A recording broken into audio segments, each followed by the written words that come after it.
네, 기도로 주일 예배 시작하겠습니다. 살아계신 하나님 아버지 감사합니다. 우리가 오늘 주님께 예배를 드리기 위해 이 자리에 모였습니다. 주님, 우리가 주님께 찬양 드릴 때, 우리가 주님께 예배 드릴 때 우리의 예배 기쁘게 받아주시고 우리가 온전히 주님께 집중하여 오직 주님께 올려드리는 그런 예배 시간 되게 하시옵소서. 이 예배 가운데 함께 하실 주님을 우리가 믿고 찬양합니다. 감사하며 이 모든 말씀 우리 주 예수 그리스도의 이름으로 기도드렸습니다. 네. 오늘 슬라이드가 안 돼서 제가 혹시 찬송가 다들 가지고 오셨나요? 혹시 찬송가 없으신 분들은 찬송가 책이 있으니까 가져오시면 되고요.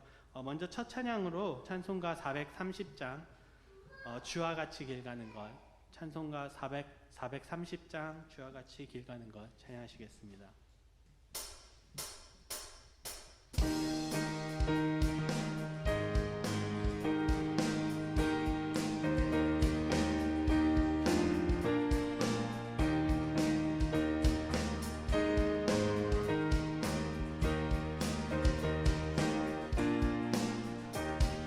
주와 같이 길 가는 것 즐거운 일 아닌가. 우리 주님 걸어가신 발자취를 밟겠네. 한 걸음 한 걸음 주 예수와 함께 날마다 우리 걸어가니 어린아이 같은 우리 미련하고 약하나 주의 손에 이끌리어 생명길로 가겠네. 한 걸음 한 걸음 주 예수와 함께 날마다 우리 걸어가리. 꽃이 피는 들판이나 험한 골짜기라도 주가 인도하는 대로 주와 같이 가겠네. 한 걸음 한 걸음 주 예수와 함께 날마다 우리 걸어가리. 옛 선지자 에녹같이 우리들도 천국에 들려 올라갈 때까지 주와 같이 걷겠네. 한 걸음 한 걸음 주 예수와 함께 날마다 우리 걸어가리. 한 걸음 한 걸음 주 예수와 함께 날마다 우리 걸어가리. 아멘. 아멘. 다음 찬송가 304장 그 크신 하나님의 사랑 찬양하겠습니다.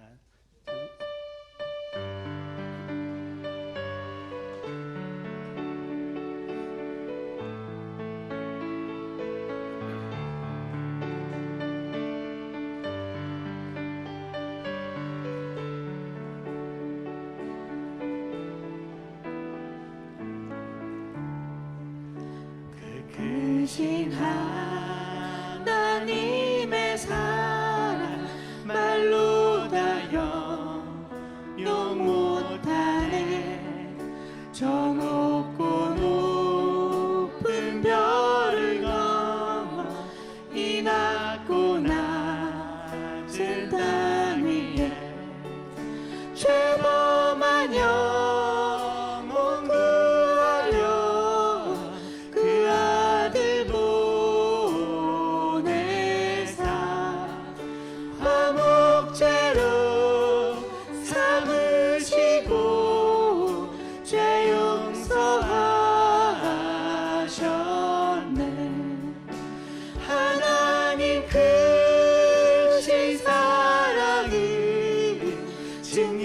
다 못하며 영원히 변치 않는 사랑 성도여 찬양하세. 괴로운 시절 지나가고 땅 위에 영화세할 때 주 믿지 않던 영혼들은 큰 소리 외쳐 울어도 주 믿는 성도들에게 큰 사랑 베푸사 우리의 죄 사했으니 그 은혜 잊을까. 하나님 크신 사랑은 증량 다 못하며 영원히 변치 않는 사랑 성도여 찬양. 하나님 크신 사랑은 하나님 크신 사랑은 증량 다 못하며 영원히 변치 않는 사랑 성도여 찬양. 하나님 크신 사랑은 하나님 크신 사랑은 증량 다 못하며 영원히 변치 않는 사랑 성도여 찬양하세. 찬송가 310장 하나님의 은혜로 함께 찬양하겠습니다.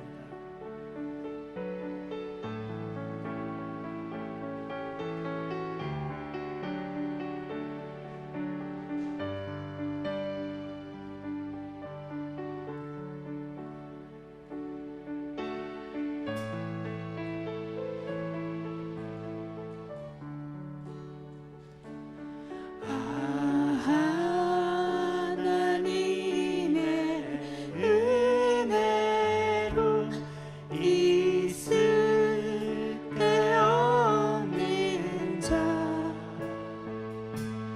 왜 구속하여 주는지 난 알 수 없도. 2절 부르겠습니다. 왜 내게 굳센 믿음과 왜 내게 굳센 믿음과 또 복음 주셔서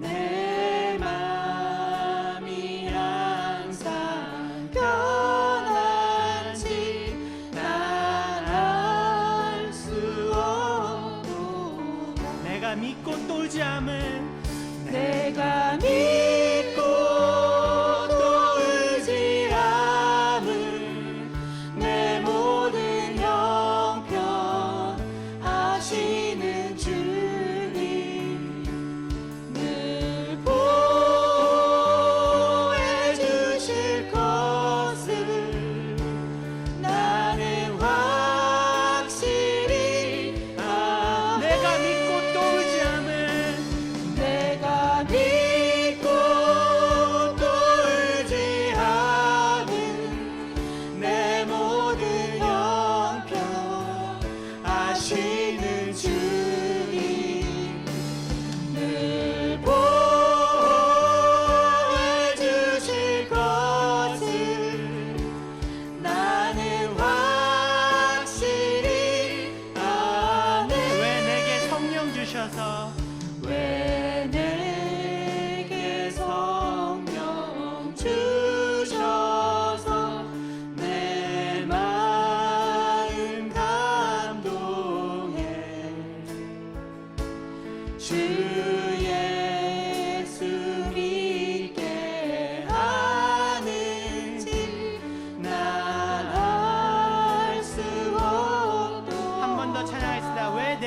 성령 주셔서 내게 성령 주셔서 내 마음 감동해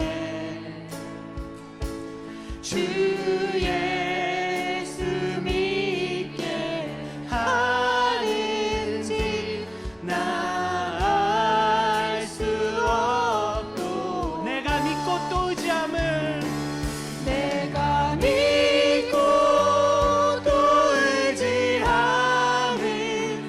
내 모든 형편 아시는 주님 늘 보호해 주실 것을 나는 확실히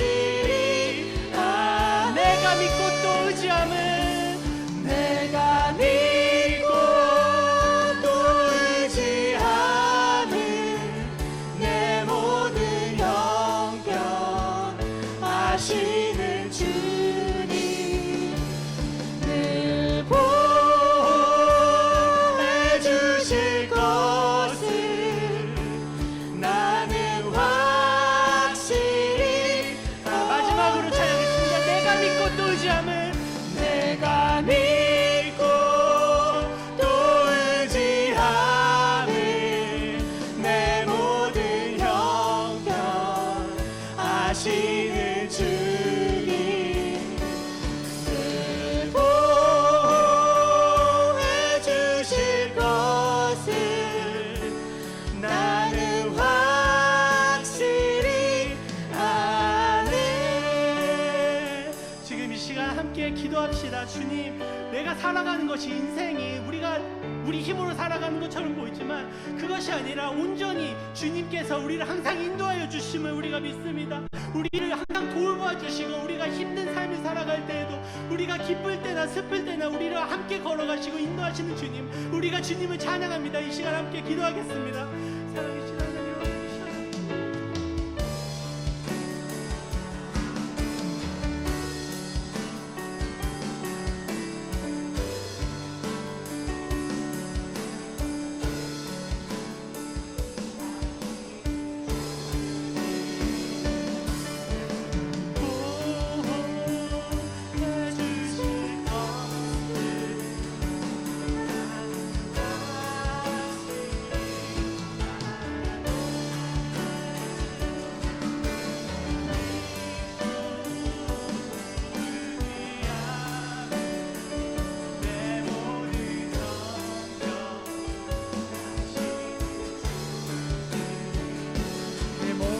하시는 주님, 주님을 의지하며 나아갑니다.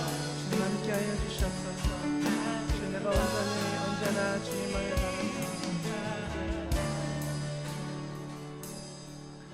사랑과 은혜의 하나님 감사합니다. 오늘도 우리가 주님만을 의지하며 주님만을 믿으며 또 우리를 이 자리에 불러주신 주님 바라보며 이 자리에 나옵니다. 우리의 모든 예배가 온전히 주님께 상달되게 하시고 우리의 모든 기도가 온전히 주님께서 연락하여 주시기를 원합니다. 예배를 통하여 주님 영광 받아 주시옵시고 우리에게 하시는 말씀들을 통하여 우리의 삶의 지표가 되며 또 우리의 삶의 기준이 되어지는 그러한 놀라운 축복의 역사가 있게 하여 주시옵소서. 감사드리며 예수 그리스도 이름으로 기도드렸습니다. 아멘. 우리 주님 가르쳐 주신 기도 하시겠습니다. 하늘에 계신 우리 아버지여, 이름이 거룩히 여김을 받으시오며 나라가 임하시오며 뜻이 하늘에서 이루어진 것 같이 땅에서도 이루어지이다. 오늘날 우리에게 일용할 양식을 주시옵고 우리가 우리에게 죄 지은 자를 사하여 준 것 같이 우리 죄를 사하여 주시옵고 우리를 시험에 들게 하지 마시옵고 다만 악에서 구하시옵소서. 대개 나라와 권세와 영광이 아버지께 영원히 있사옵나이다. 아멘. 아멘. 오늘 우리에게 주시는 하나님의 말씀 보시겠습니다. 골로새서 3장 18절에서 21절 말씀입니다. 오늘 우리에게 주시는 하나님의 말씀 골로새서 3장 18절에서 21절 말씀입니다. 우리 한 절씩 교독하실게요. 아내들아 남편에게 복종하라. 이는 주 안에서 마땅하니라. 자녀들아 모든 일에 부모에게 순종하라. 이는 주 안에서 기쁘게 하는 것이니라. 아비들아 너희 자녀를 노엽게 하지 말지니 낙심할까 함이라. 아멘. 우리 다음 주가 이제 아버지의 날이에요. Father's Day가 다음 주일인데, 이 다음 주일에 저희가 야외 예배가 있는 관계로 오늘 이제 야외 예배 주를 대신해서 아버지에 대한 행복한 가정 만들기 마지막 네 번째로 아버지에 대해서 함께 말씀을 나누고도 보면 좋겠습니다. 이령 박사 여러분 잘 아시죠? 지성에서 영성으로라는 책을 만든 이령 박사님의 그 글을 보면 아버지 없는 사회라는 그 내용이 있어요. 지금 우리나라 사회에서 좀 급속히 변해가고 있는 그 아버지의 지위와 권위의 하락, 그리고 아버지의 역할에 대한 그 왜소, 점점 작아지는 그러한 현상은 단순히 이게 가부장 제도의 붕괴나 남녀 평등이 이루어진다는 관점에서만 풀이할 게 아니라는 거죠. 그러면서 아버지 없는 사회의 현상은 지금까지 가정을, 인류를 떠받쳐왔던 그 아버지, 어머니, 자녀, 이 삼각 구조가 무너지는 가족 자체의 붕괴를 의미한다고 그렇게 말을 하고 있습니다. 그래서 아버지 없는 사회에 대한 비극은 남성의 소외나 주도권의 그런 문제가 아니라 여성과 아이를 포함한 인류 모두의 위기라고 봐야 된다라고 말을 하고 있습니다. 아버지를 존경하지 않는 사회, 아버지의 권능이 무력해진 그 사회가 걱정스럽다라고 얘기를 하고 있는 거죠. 현재 가정 엄청난 위기라고 얘기를 할 수 있어요. 여러분, 제가 좀 찾아보면서 놀랐습니다. 일단 한국의 경우를 볼게요. 한국은요, OECD 회원국 중에 총 청소년의 행복 지수가 22개국 중에 22위예요. 최하위를 달리고 있습니다. 10살의 아동 행복 순위를 보니까 35개국 중에 31번째예요. 청소년의 범죄율도 굉장히 높고요. 더 높은 건 이제 청소년들이 좀 있는데 자기의 목숨을 스스로 선택하는 그러한 것들이 2021년도에는 13,350명이 있었어요. 1년 동안 하루 평균 36명이 스스로 그렇게 삶을 선택을 했다라는 거죠. 지난 10년 사이에 2배가 늘었고 20대 청소년의 사망 원인 중에 가장 큰 이유가 이것입니다. 그리고 단순히 그냥 미수에 그친 건수는 10배가 넘는다는 거죠. 그 건수의 10배가 넘을 거라고 그렇게 추산을 합니다. 그러니까 청소년 중에 34%가 100명 중에 34명이 그 생각을 했다라는 거죠. 거기에 대한 생각을 했을 정도로 청소년의 문제가 굉장히 심각한 그런 사회 문제로 떠오르고 있다는 겁니다. 그런데 계속 증가하고 있다는 거죠. 목사님, 그건 한국이잖아요. 그래서 캐나다를 찾아봤어요. 캐나다를 보니까 청소년들의 사망 원인 중 그것이 각종 사고 다음으로 2번째예요. 캐나다도 그렇습니다. 13살에서 18살 사이의 청소년들 중에 5명 중에 1명이 그 생각을 해봤다고 합니다. 캐나다에서요. 여기는 다양한 이유가 있겠죠. 복잡한 이유가 있겠죠. 그런데 가장 큰 원인은 이제 원만하지 못한 그런 가정이 그 이유다. 그리고 가정의 문제의 핵심은 그 부부의 문제 때문에 가정의 문제가 일어난다라고 얘기를 하지요. 성경은 어떻게 얘기할까 좀 봤어요. 성경은 가정의 중심은 부부입니다. 그리고 가정의 머리는 남편이라고 얘기를 하고 있어요.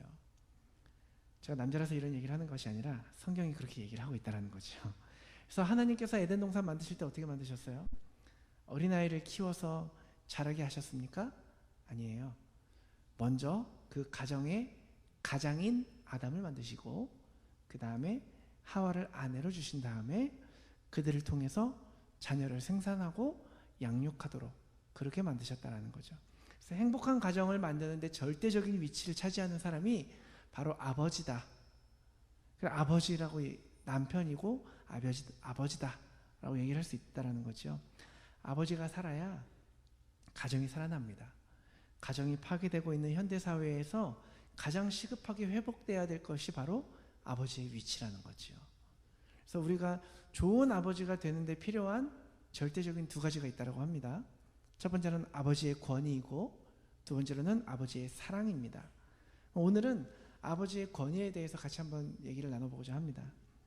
여러분, 이제 우리가 하늘에 계신 아버지를 생각하면 금방 이해가 될 거예요. 여러분 생각해 보세요. 하나님, 그런데 권위가 없는 하나님, 권위를 잃어버린 하나님, 사랑이 없는 하나님, 여러분 상상하실 수 있겠습니까?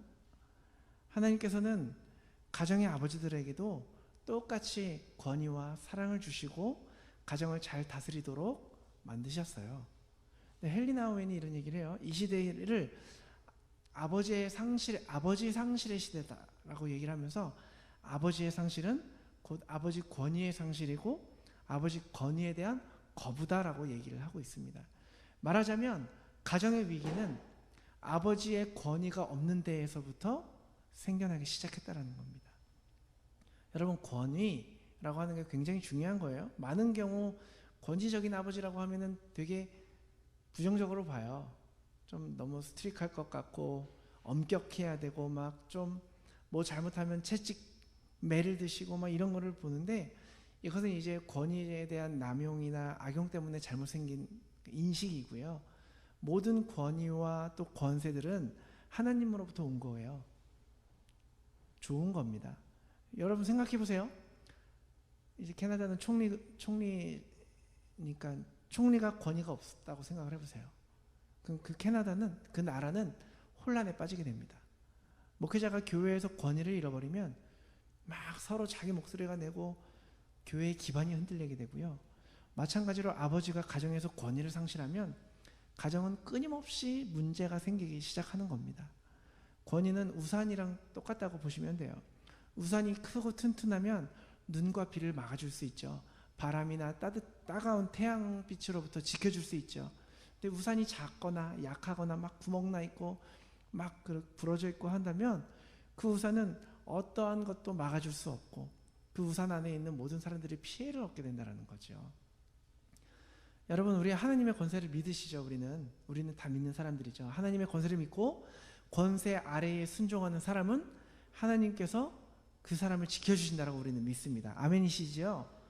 그런데 권세를 믿지 않고 권세에 순종하지 않으면 하나님 권세 밖에 거하는 사람이 되고 하나님의 보호하심을 받지 못하게 된다는 겁니다. 예수님의 이름도 우리에게는 권세거든요. 이름을 믿고 의지하면 그 이름의 능력으로 이제 악한 영들, 어둠의 세력들로부터 우리를 지켜주시고 그것들이 떠나가게 되는 겁니다.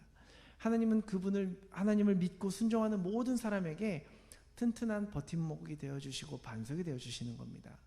그래서 이러한 권세를 가정마다, 교회마다, 나라마다 다 주시는 거예요. 그래서 우리는 우리 마음에 들지 않아도 나라의 권세자들을 위해서 기도해야 되는 이유고, 우리 마음에 들지 않아도 교회의 목회자나 가정의 가장을 위해서 기도하며 나아가야 하는 이유가 여기에 있다라는 겁니다. 권세에는 두 가지가 있어요.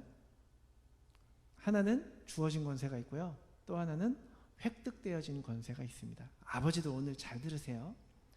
주어진 권세라는 것은 뭐냐면 그 사람의 신분과 위치에 따라서 저절로 따라오는 권세예요. 아버지이기 때문에 주어지는 권세가 있다라는 거죠. 총리이기 때문에, 목회자이기 때문에 주어지는 권세들이 있어요. 획득된 권세란 내가 그 주어진 권세를 잘 사용할 때 사람들의 인정과 존경을 받음으로 생기는 권세가 바로 획득된 권세라고 얘기를 합니다. 예전에는 주어진 권세와 획득된 권세가 비율이 한 9대1 정도라고 얘기를 한다면, 오늘날에는 주어진 권세는 1이고 획득되는 권세가 9 정도가 되죠. 그래서 옛날에 아버지가 하면은 뭐 정리됐잖아요. 모든 문제들 다 사라지잖아요. 아내분들도 어때요? 옛날 분들은 아버지 오시면 아버지 오셨다 조용해라 그러면 막 이렇게 좀 무서워 떨고, 방에 있어서 뭐 하다가도 아버지 일 나갔다 오시면 아버지 오셨다 하면은 뭐 하다가도 나와가지고 인사하고 들어가고, 막 무슨 소리 하다가도 아버지가 어허 하면은 뭐 대화 끝났지 않습니까? 근데 지금은 아버지가 어허 하면은 뭐래요? 속으로 웃기고 있네 이러잖아요. 웃으신 분들 다 그래 보신 분들이죠. 그러니까 가정의 권위가 서지가 않는다라는 거죠. 옛날이나 지금이나 좀 권위가 불균형했어요. 옛날에는 너무 주어진 권세에 대한 남용이 심했다면 요즘에는 너무 주어진 권세가 없다라는 거죠. 그래서 저는 50대 50 똑같이 주어진 권세와 획득된 권세를 똑같이 소유해야 100%의 권세를 갖게 된다라고 믿고 있거든요. 그래서 아버지들은 주어진 권세를 잃어버린 그 주어진 권세를 회복해야 되고요. 아버지로서의 역할을 잘 감당하면서 획득하는 권세를 얻어야 가정이 올바르게 선다라는 겁니다. 이제는 아버지라는 이름 하나로 주어진 권세를 다 쓸 수 있는 때는 지났다라는 거죠. 그러면 아버지들이 회복돼야 되는 권세가 무엇일까요? 자녀들을 축복하고 저주할 수 있는 권세, 그거예요. 아버지가 축복하면 반드시 축복을 받고 아버지가 저주하면 자녀들이 저주를 받는다라는 것이 회복되어져야 된다라는 거죠. 좀 의아하시죠? 왜냐하면 하나님께서 아버지에게 이제 가정의 머리가 되는 권세를 위임하셨죠. 성경을 보면요, 아버지가 자식에게 하는 축복과 저주는 반드시 이루어집니다. 자식들은 그래서 그 아버지를 경외했어요. 순종했다라는 거죠. 여러분 창세기 보면 노아의 세 아들 나오죠. 누구죠? 셈과 함과 야벳. 어느 날 노아가 이제 방주 사건 이후입니다. 술을 먹고 취했어요. 노아는 이제 좀 술을 마시면 벗는 습관이 있었나 봐요. 그래서 완전히 나체로 잠들었는데 함이 아버지가 발가벗고 자고 있는 걸 보고 비웃습니다. 막 비웃어서 형들한테 가서, 형제들한테, 형이랑 동생이죠, 가서 아버지를 막 흉을 봐요. 아버지가 야 취해가지고 지금 정신 못 차리고 발가벗고 자고 있어. 그러니까 셈과 야벳은 이 흉을 듣고 어떻게 해요? 이제 덮을 거 옷을 갖고 뒷걸음질 쳐서 가지요. 앞으로 가는 것도 아니고 아버지의 그 나체를 보지 않으려고 뒷걸음질 쳐서 옷을 아버지 위에 덮어줍니다. 그리고 나옵니다. 아버지께서 이제 노아가 술에서 깨어난 후에 그 이야기를 듣고 괘씸한 거예요. 물론 자기도 실수를 했지만 그 실수를 덮지 않고 사람들에게 드러낸 그 아들, 그 함의 모습을 보고 나중에 자기의 자녀들을 위해서 예언할 때 어떻게 해요? 셈과 야벳은 축복을 받고 함은 그 자손들을 저주하지 않습니까? 노아의 말대로 이제 함의 자손들은 영원히 저주를 받게 됩니다. 또 보세요. 이삭이 있어요. 이삭의 두 아들이 있어요. 누구죠? 네, 야곱과 팥죽. 네, 야곱과 에서. 우리 성경 퀴즈 대회를 한번. 이삭에게 두 아들이 있었는데 에서와 야곱이에요.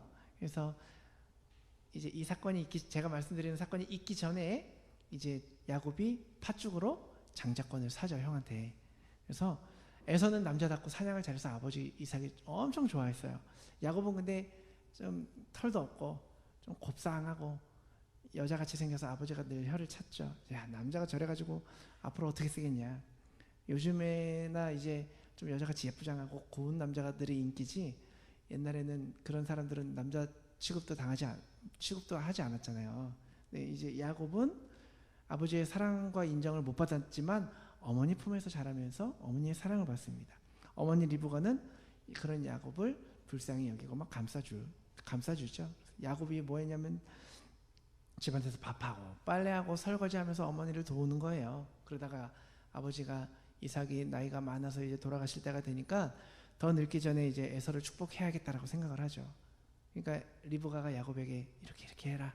형 옷 입고 그 형 냄새가 나는 거 이렇게 좀 냄새를 뿌리고 형 목소리를 가장해서 대신 축복을 받으라고 얘기를 합니다. 야곱이 막 무서워해요. 그러다가 아버지한테 들키면 나 저주받는다 막 무서워하죠. 보세요. 아버지의 축복과 저주를 얼마나 두려워했는지, 얼마나 경외했는지. 리브가가 말하죠. 걱정하지 마라.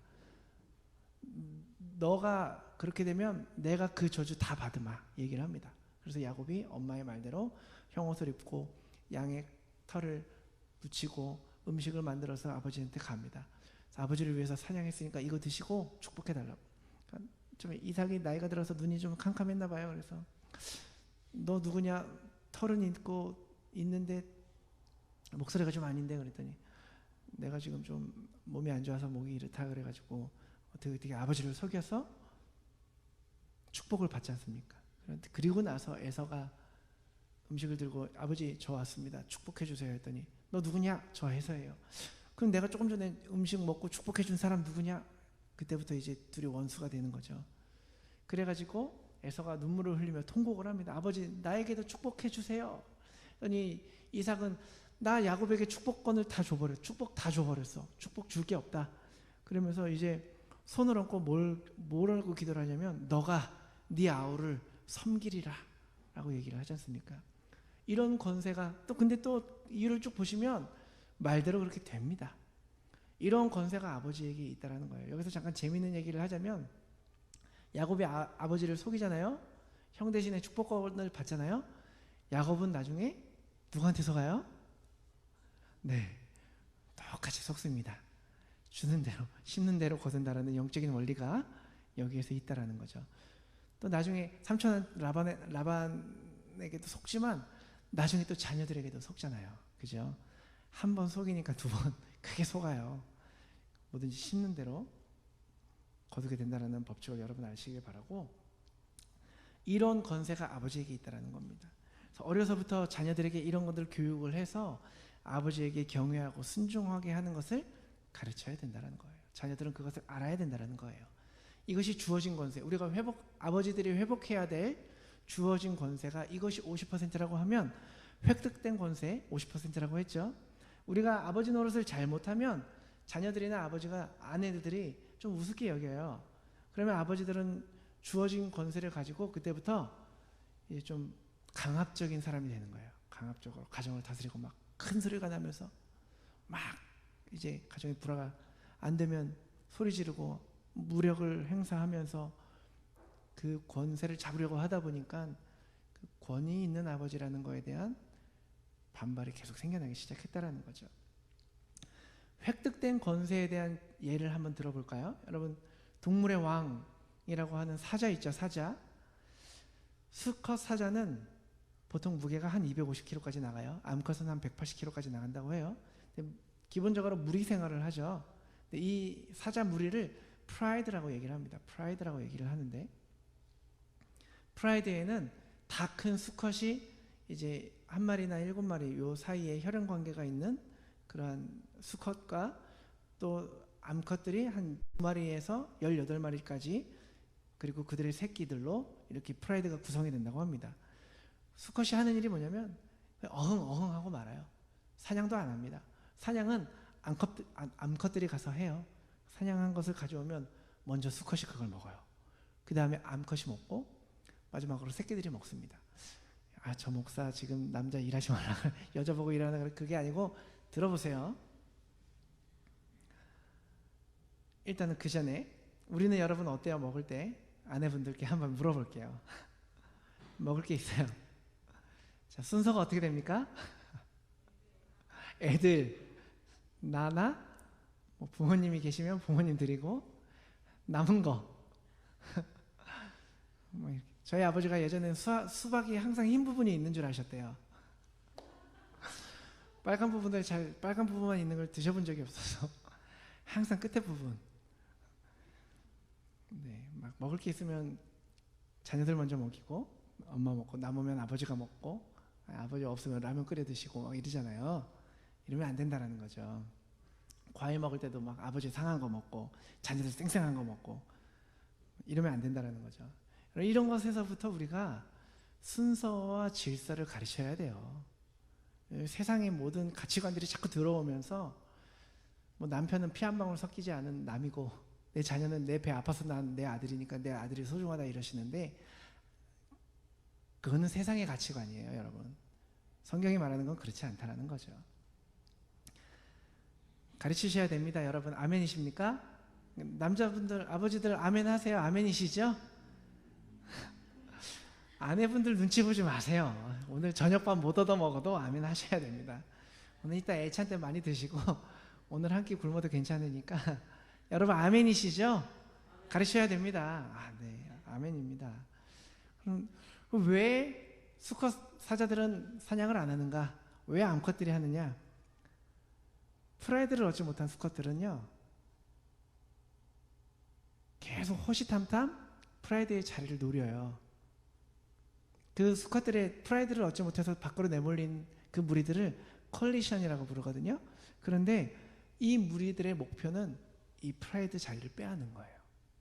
그래서 프라이드 안에 그 구성되어 있는 프라이드에 있는 우두머리 수컷들과 다른 수컷들을 다 무찌르면 이제 프라이드 다 내몰리게 되잖아요. 자기네들이 그걸 차지하게 되는 거죠. 그런 위험이 있다는 걸 사자들은 알기 때문에 그 프라이드들로부터 수컷들을 지키기 위해 수컷들은 사냥하지 않는 거예요. 뭐 토끼 잡다가 힘이 빠졌어요. 다리에 막 힘이 빠졌어요. 막 덜덜거리는데 그때 컬리션들이 공격을 해온다? 그러면은 바로 그냥 그 전쟁에서 지게 되는 거라는 거죠. 그래서 사냥이 암컷이 하고 전쟁은 수컷이 하는 거예요. 그러니까 남자들은 전쟁을 준비하는 사람들이라는 거죠. 전쟁에 나가서 생명 걸고 싸워야, 이겨야, 그래야 획득된 권세를 얻을 수 있다는 겁니다. 프라이드들이 만약에 그 수컷들이 싸움에서 지면 어떤 일이 일어나냐면, 새로 프라이드로 영입된 수컷들과 동료 수컷들이 기존의 수컷들의 새끼들 중에서 생후 12개월 전후된 모든 새끼들을 다 물어서 죽여요. 그리고 암컷들에게 자기의 씨를 뿌리는 거예요. 그렇게 되는 겁니다. 그렇기 때문에 수컷들은 힘을 비축을 한다는 거죠. 그러면은 우리 사람으로 보면은 우리는 획득된 권세를 어떻게 그 획득된 권세를 획득할 수 있느냐? 어떻게 해야 그것을 얻을 수 있느냐라는 거죠.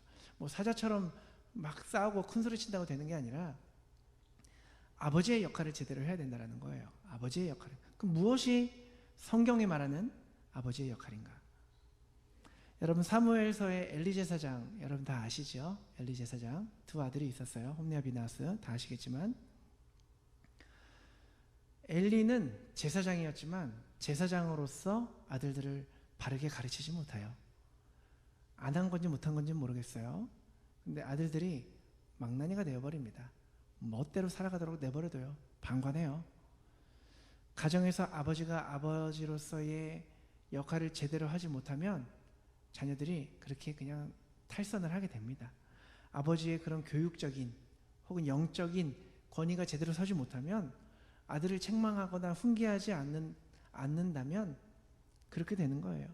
그래서 그 가정이 어떻게 됩니까? 결국 하나님께서 그 두 아들 전쟁에 나가서 죽게 합니다.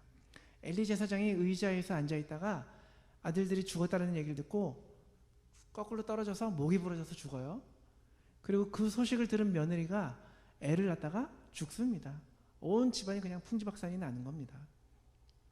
한 가정의 아버지가 아버지 역할을 못했을 때, 잘못하게 됐을 때 자녀들은 악한 영향을 받게 되고 그 가정에게 불행이 오게 된다는 겁니다. 아버지는요 영적인 권위가 있어야 돼요. 영적인 권위가.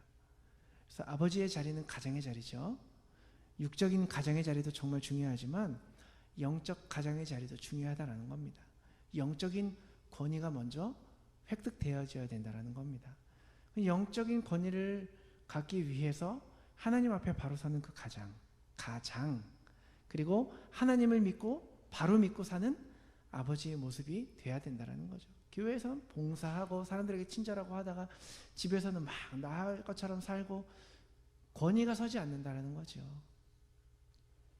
영적인 권위는 뭐 목소리에 뭐 목에 힘을 주거나 막 성질에서 나오는 것이 아니라 바로 영성에서 나온다는 거예요. 다른 말로 하면 영성이라는 것은 하나님이 공급해 주셔야 되는 거라는 거죠. 하나님으로부터 공급받은 그 영적인 권위를 가지고 가정을 다스리고 가정을 돌보고 가정을 세워가고 그리고 가정을 사랑하게 된다는 겁니다. 그래서 자녀를 위해서 기도하는 시간을 가지시라고 제가 계속 말씀드리잖아요. 뭐 보이기 위해서 하는 건 아니지만 자녀를 위해서 기도해 주셔야 되고 기도하는 시간을 가지셔야 되고 가정에서도 성경을 읽으시는 모습도 필요합니다. 나랑 잘 놀아주는 아빠, 뭐 인자한 아빠, 이 모습 정말 중요해요. 그러면서도 기도하는 아버지, 성경 보는 아버지의 모습도 중요하다라는 거죠. 아버지들이 자녀들을 기도하는 중에 하나님, 사랑하는 우리 아들을 위해, 아들 누구를 위해, 아무개를 위해 기도합니다. 우리 딸 누구를 위해 기도합니다 하면서 자녀의 지금의 상황과 형편에 맞는 그러한 기도를 드리면, 물론 기도는 하나님께서 들으시는 거지만 함께 기도하는 자녀들은 아버지가 나에게 관심이 있구나, 사랑이 있구나, 정말 진심으로 마음을 담아 기도해 주는구나를 느끼게 된다는 거죠. 그래서 이런 것들을 통해서 아버지의 영적인 권위가 세워지게 되는 거예요. 가정의 질서가 잡히게 되는 거예요. 아빠 무슨 일 있으면 아버지 기도해 주세요가 된다라는 거죠. 그래서 어릴 적에 우리가 뭐 아버지의 기도를 모두 기억할 수는 없지만 아버지가 나를 사랑해서 자기들을 위해서, 나를 위해서 하나님께 기도한다라는 것을 우리는 그것을 기억이 남게 된다는 거죠. 저도 항상 기억하는 게 뭐냐면, 저는 이제 고등학교 때 막 뭐 대학교 때 와서도 그랬던 것 같아요. 뭐 잠을 자다 보면은 아버지가 이제 새벽 예배 5시, 한국은 5시에 새벽 예배가 있잖아요. 한 6시 반, 7시쯤 기도 끝나시면 이제 오세요. 그러고 나면 항상 누나 방 문 여는 소리가 들려요. 그리고 조금 있다가 제 방에 와서 이제 머리에 손을 얹고 항상 기도를, 매일같이 기도를 해주시는 거예요. 끊임없이 기도를 해주시는 거예요. 무슨 기도를 했는지는 기억이 안 나요. 그런데 그 모습은 기억이 난다라는 거죠. 아버지의 기도 때문에 내가 이렇게 살아간다라는 것을 믿게 된다라는 거죠. 그것이 부모의 축복권을 올바르게, 바르게 사용하는 방법이라는 거죠. 그리고 또 한 가지, 각 가정에서 어머니들, 아내분들이 아버지의 권위를 세워주셔야 됩니다. 아버지의 권위를 세우는 데 있어서 절대적인 위치에 있는 딱 한 사람이 바로 아내예요. 어머니. 본문 18절 말씀 보니까 아내들아 남편에게 복종하라, 이는 주 안에서 마땅하니라. 복종이란 말 쓰니까 좀 그래요. 근데 복종이란 말이 뭐냐면 남편의 권위를 세워주라는 거예요. 뭐 남편이 애만다고 막 벌벌 떨고 뭐 그렇게 하라는 게 아니라 남편의 권위를, 자녀들 앞에서 야, 네 아빠 왜 그러냐, 그게 아니라 아버지는 다 생각이 있으셔서 하는 거야. 변호해달라는 거예요. 대리인이 되어주라는 겁니다.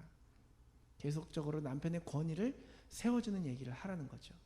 19절, 아내들만 이러냐? 19절, 남편들아 아내를 사랑하며, 그 다음 괴롭게 하지 말라. 괴롭게 하지 말라가 뭐냐면 함께 아내를 세워주라는 거예요. 네, 좋습니다. 함께 세워주라는 거예요. 어제 또 그런 일이 있었다고 하는 가정이 있는데, 네 아빠 왜 그러냐? 아 진짜 막 이게 아니라 그럴 수 있어. 불 낼 수 있어. 불 안 났잖아. 하나님이 지켜주셨어. 그 아멘. 네, 저녁밥 못 먹으면 어떻습니까? 네, 많이 드세요. 그게 돼야 된다라는 겁니다. 그래서 아내가 남편의 권위를 세워주고 남편은 아내를 높여줄 때에 부모의 권위가 서게 되는 거예요. 같이 서게 되는 거예요.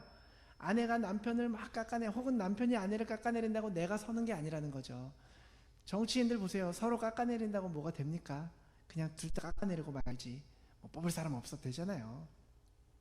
함께 세워지는 모습을 보여줘야 되는 거예요. 자녀 앞에서 빈말이라도 나는 다시 태어나도, 물론 성경적으로 다시 태어날 수는 없지만 나는 다시 결혼하게 돼도 너 아빠랑 결혼할 거야. 너 엄마랑 결혼할 거야. 에이, 내가 저 인간을 왜 만났어? 이게 아니라 그렇게 해야 된다라는 거죠.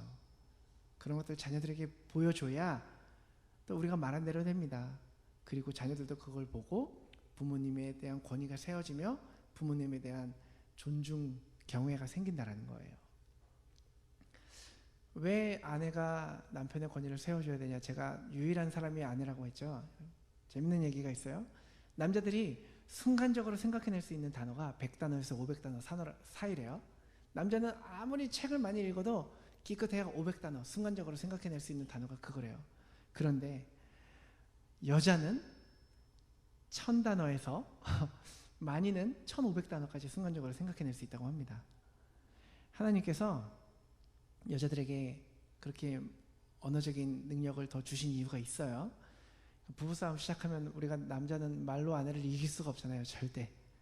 벌써 이제 몇 수 앞에 나가 있어요. 모든 상황이 다 있어요.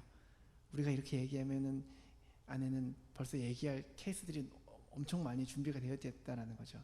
말싸움 이겨라 해서 이렇게 주신 게 아니라 뛰어난 그 언어 능력을 가지고 가정을 따뜻하게 하고 자녀들에게 남편의 권위를 세워주고 그 가정을 따뜻하게 또 가족들에게 용기를 주는 일이 여자의 몫이다라는 거죠. 그럼 그렇다고 남자들이 아무 말 안 하고 그냥 하고 있어야 되느냐? 그게 아니라 아내분들은 하나님께서 여러분들에게 주신 그 언어적인 능력으로 남편의 권위를 세워주셔야 되는 거고 가정을 화목하게 만드셔야 됩니다. 남편분들은 뭘 해야 되냐? 아내의 말에 그냥 가만히 있는 게 아니라 짧게라도 그래 네 엄마 말이 맞다 같이 세워주라는 거예요. 같이 말씀해 달라는 거예요. 좀 말씀을 정리를 해볼까 합니다. 요즘 시대의 권위 하면은 이제 뭐 다들 반발심이 많이 들죠. 그 미국의 권위적인 그 미국 경찰들도 참 그때는 이제 경찰들 제복 입고 있는 모습만 봐도 벌써 거기에 압도되고 막 그러는데 요즘에는 막 미국에서조차도 좀 경찰들을 비꼬는 말들이 많이 나오기 시작하잖아요. 합법적으로 총을 쏘고 싶어서 경찰이 되는 사람들 이렇게 얘기들을 막 하잖아요. 이 악해져가는 시대 가운데에는 권위가 무너집니다. 권위가 인정되지 않고 권위에 대한 도전이 생깁니다.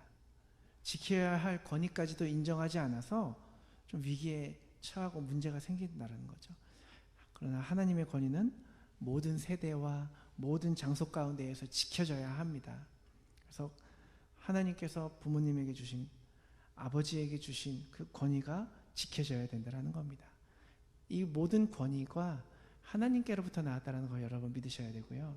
단순히 자녀를 육신적으로 잘 양육하라고 주신 게 아니라는 거, 영적으로 살아가는 것을 가르치라고 권위를 주셨다는 것을 깨달으시길 바라고, 가정 안에 육적인 권위와 더불어 영적인 권위가 세워질 때에 비로소 그 가정이 세워질 수 있다는 것, 이것을 기억하시고 다음 주가 아버지의 날이죠. 그래서 하나님의 축복이 모든 아버지들에게 함께 하시길 바랍니다. 아버지가 살고 가정이 살고 또 하나님의 자녀로 날마다 아름다운 성장이 있는 그런 말씀 안에 든든히 세워져 갈 수 있는 그런 아버지가 되시고 또 그런 가정이 되시기를 주님의 이름으로 축복합니다. 기도하시겠습니다. 사랑해 주님 감사합니다. 우리 이 시간에 함께 하나님께서 주신 아버지의 권위에 대해 말씀을 나눠봅니다. 하나님께서 우리에게 주신 권위들을 인정하고 우리가 주어진 권세와 획득되어진 권세를 온전히 하나님 앞에서 말씀 안에서 잘 사용하며 나아갈 수 있게 하시고 하나님 안에서 서가는 믿음의 가정들이 될 수 있도록 주님 허락하여 주시고 인도하여 주시옵소서. 감사드리며 예수 그리스도 이름으로 기도드렸습니다. 아멘. 찬양을 하나 하면 좋겠습니다. 근데 오늘 PPT가 안 돼서 가사가 조금 어려우시겠지만 한 번만 찬양을 하고 같이 기도하도록 하겠습니다. 여러분 잘 아실 거예요. 하나님 아버지의 마음 함께 찬양하시면서 또 우리가 또 하나님의 마음을 알고 우리 아버지의 마음을 알고 기도하면 좋겠습니다.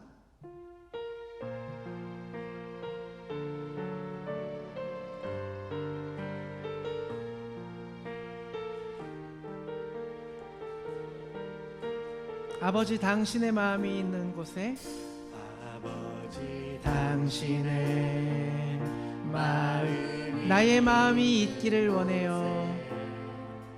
나의 마음이 있기를 원해. 아버지 당신의 눈물이 고인 곳에 아버지 당신의 눈물이 나의 눈물이 고이길 원해요. 나의 눈물이 고이길 원해요. 아버지 당신이 바라보는 영혼에게 아버지 당신이 바라보는 영혼 나의 두 눈이 향하길 원해요. 나의 두 눈이 향하길 아버지 당신이 울고 있는 어두운 땅에 아버지 당신이 울고 있는 나의 두 발이 향하길 원해요. 나의 두 발이 향하길 원해요. 나의 마음이 아버지의 마음 알아. 마음이 아버지의 마음 알아. 내 모든 뜻 아버지의 뜻이 될 수 있기를. 아버지의 뜻이 될 수 나의 온몸이 아버지의 마음 알아. 내 모든 삶 당신의 삶 되기를. 내 모든 삶 당신의 삶 되 나의 마음이 아버지의 마음 알아. 나의 마음이 아버지의 마음 알아. 내 모든 뜻 아버지의 뜻이 될 수 있기를. 아버지의 뜻이 될 수 나의 온 몸이 아버지의 마음 나의 알아. 온 몸이 아버지의 마음 내 모든 삶 당신의 삶 되기를. 내 모든 삶 당신의 삶 되기를. 아멘. 같이 기도하면 좋겠습니다. 여러분, 우리가 우리 모든 가정과 교회와 또 여러분들의 사는 모든 삶의 자리에는 세상의 가치관으로 돌아가면 안 됩니다. 하나님이 주신 가치관으로 살아가야 된다라는 거죠. 우리가 이 시간에 함께 기도할 때에 내가 우리 남편을, 나의 아버지를 그 권위를 세워줄 수 있고 그 말씀에 순종할 수 있는, 주 안에서 순종할 수 있는 그런 삶이 되게 해달라고. 또 아버지들은 또 주어진 권세를 잘 사용하여서 획득되어지는 권세까지 얻어서 우리 아버지들이 회복이 되어야 가정이 회복이 됩니다. 그래서 회복되어질게 해달라고 기도하면 좋겠습니다. 이 시간에 함께 기도하며 나아가겠습니다. 기도하시겠습니다. 사랑의 하나님, 함께하여 주시옵소서. 주님, 우리가 회복되기를 원합니다. 우리 세상의 모든 아버지들이 육적인 권위와 더불어서 우리 영적인 권위들이 세워지기를 원합니다. 회복되어지기를 원합니다. 우리들이 그 권세들을 잘 활용하게 하시고 잘 사용하게 하시고 남용하지 않게 하시고 온전히 하나님 안에서 하나님의 말씀 안에서 우리의 가정을 치리하고 이끌어갈 수 있게 하여 주시옵소서. 함께 섬기며 세워주며 나아갈 수 있는 우리의 모든 가정과 교회와 사회가 되도록 하나님 함께 하여 주시옵소서. 내 모든 마음을 주님께서 만져주시고 회복시켜 주시고 우리의 마음 가운데에서 또 우리가 존중하지 못하고 존경하지 못하고 경외하지 못하는 마음들이 있다면 온전히 우리의 그 마음들을 하나님께서 모두 사라지게 하시고 온전히 하나님의 뜻으로 하나님의 마음으로 돌이킬 수 있도록 우리의 모든 마음을 주님 만져주시옵소서. 함께하여 주시옵소서. 주님의 손에 모든 것을 맡겨드리오니 주님 우리의 가정을 회복시켜 주시옵소서. 사랑의 하나님, 감사합니다. 오늘 이 시간 함께 우리의 모든 가정의 아버지들을 위해 기도하며 나아갈 때에 온전히 주님께서 주신 그 모든 권세들을 회복하게 하시고 또한 주어진 권세와 획득된 권세들을 잘 사용하며 아버지의 권위와 아버지의 사랑으로 가정을 잘 이끌어 나아갈 수 있도록 허락하여 주시옵소서. 모든 영적인 전쟁 가운데에서 아버지들이 성경적으로 바로 서고 영적인 권위가 세워져서 모든 전쟁을 이기며 나아갈 수 있는 그러한 가정들 될 수 있도록 하나님 허락하여 주시고 하나님 보호하여 주시옵소서. 모든 말씀 감사드리며 예수 그리스도 이름으로 기도드렸습니다. 아멘. 예, 오늘 화면이 안 되지만 특별 광고는요. 목사님이 잠깐 얘기하셨지만 다음 주 18일 6월 18일 주일날 10시에 벨팍에 있는 그 파빌리온에서 저희 야외 예배가 있습니다. 그러니까 여기 아침에 켈벤에서 예배 드리시는 분들은 예배를 잘 드리시고 오시는 길에 같이 조인하시면 되겠고요. 그리고 런치는 저희가 오더를 해서 가져갈 것이니까 그냥 오시면 되고 다만 거기 지금 상황이 파빌리온에 앉을 자리가 많이 없기 때문에 본인이 앉으실 의자, 접이의자 같은 거는 가져오셔서 예배를 드리거나 목사님 설교하실 때는 앉아서 들으시다가 뭐 돗자리 같은 거 가져오셔서 아이들과 같이 앉으시거나 이렇게 피크닉처럼 예배 후에는 시간을 보내실 수 있도록 준비를 해 오시면 될 것 같습니다. 그리고 그 다음 주 18일에는 7일 더하면 25일에는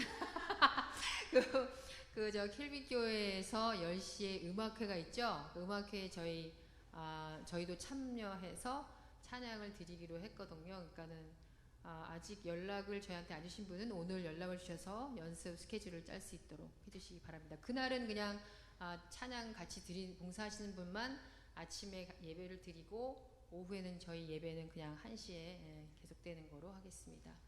다른 광고 없으시면 목사님 축도해 주시고.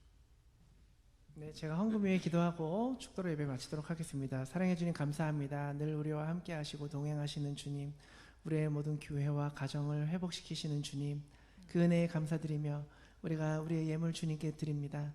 주님, 이 예물 주님께서 받으시고 흠량하여 주시옵소서.